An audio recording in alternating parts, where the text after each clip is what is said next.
Hi guys, and welcome to another 7-minute lecture. I just want to do something fun and quick today. The 7 wonders of the world in 7 minutes. As in, I'm going to try to run through brief capsules of information about each of the 7 wonders and hopefully stick to our time frame as well. Maybe it ends up being a total mess, but hey, at least I tried something new. Firstly, I just want to state that there are many different lists and versions of what the official 7 wonders of the world are. There's one that was compiled thousands of years ago, and there are some that are compiled just tens of years ago. The old lists were often centered on one geographic spread, and the ancient list of the wonders would just consist of stuff from Egypt, Greece, Mesopotamia, Turkey, that basic part of the map. So I've decided to go instead with what are called the new 7 wonders, where I think in 2001 or something like that, many archaeologists and even just general people got together to vote for what they consider to be the actual 7 wonders of the world. And surely it should be the people who decide, right? Because what is a wonder should ultimately be decided by the people who look at these things in awe and wonder. And this new list produced a much wider spread, both geographically and historically. So let's see if I can run through some of them within our time frame. Wonder number 1, the Great Wall of China. This one's easy, right? One of the most famous landmarks in the world. It's a series of fortifications that were built in ancient China as protection against nomadic groups that would periodically venture into China to just smash everything up. There's a famous myth that is visible from space, but this is apparently, unfortunately, not true. Ironically, most of the stories of the wall being visible from the moon are actually from 18th and 19th century writers, far before space travel was even deemed possible. It spans over 12,000 miles, so there's no doubt that is one of the greatest man-made works in the world. Wonder number 2, Petra, the archaeological city of Jordan. Not only is it one of the oldest human settlements in the world, with evidence that people lived there nearly 10,000 years ago, but it's also got one of the oldest unbroken legacies of human settlements, right from the Neolithic era to the Bronze Age, then the Iron Age, the Romans to the Byzantines to the Arabs. It's one of the oldest structures in the world.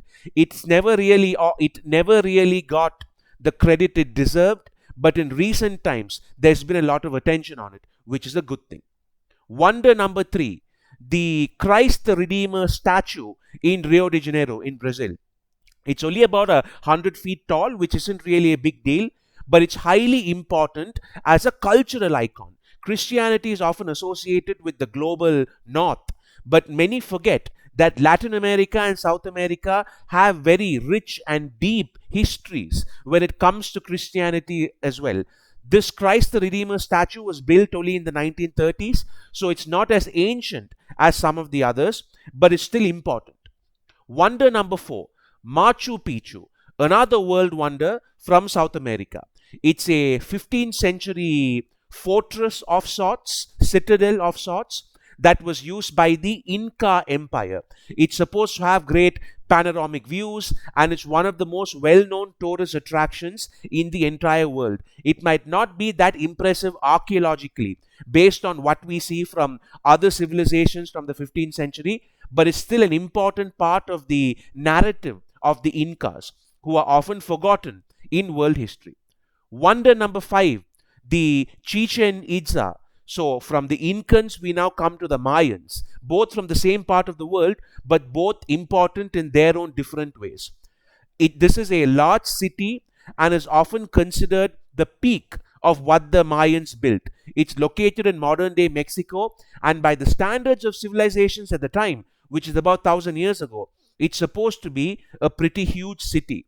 It's known for having a lot of art, sculptures, architecture, etc., and is one of the crucial monuments that stands today as testament to the glory of the Mayans. Wonder number 6, the Taj Mahal.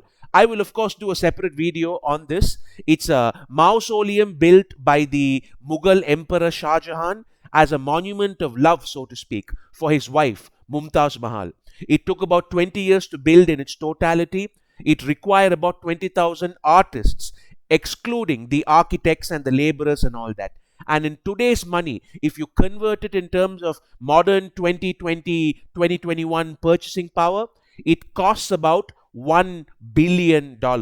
Yes, $1 billion just to construct that one building. In contrast, the cost of building the Eiffel Tower in today's money would not even cost 50 million. So it's one of the greatest symbols of not just love and sadness, but wealth as well. And finally, wonder number 7, the Great Pyramid of Giza. All of you would probably know a lot about this already. It's an archaeological wonder from ancient Egypt. It's the oldest and largest of all the pyramids. It's considered to be one of the greatest feats of archaeology ever. Other than the Great Wall of China, I can't think of anything which would have required the raw manpower that this did. It's about 500 feet tall, and until the rise of really modern building technology, it was the tallest structure in the world for nearly 7,000 years. So those are the official 7 wonders of the world right now. Of course, the word official itself is meaningless for something like this, since there are so many lists on what the 7 wonders are. It would have been nice if there was something from Europe on this official list. I think sometimes we try to be we are careful not to be Eurocentric, and we end up ignoring European heritage, which is a shame. There are ancient wonders like the Hanging Gardens of Babylon, the Colosseum of Rome, all of which could still fit fine even on a list like this. So that was it, guys. I think I've somehow managed to keep it on time as well. This wasn't meant to be a very deep video, but I hope there was something in there that kept you listening for 7 minutes at the very least. If you like content like this, please don't forget to share and subscribe. Thank you, take care, and I'll see you soon.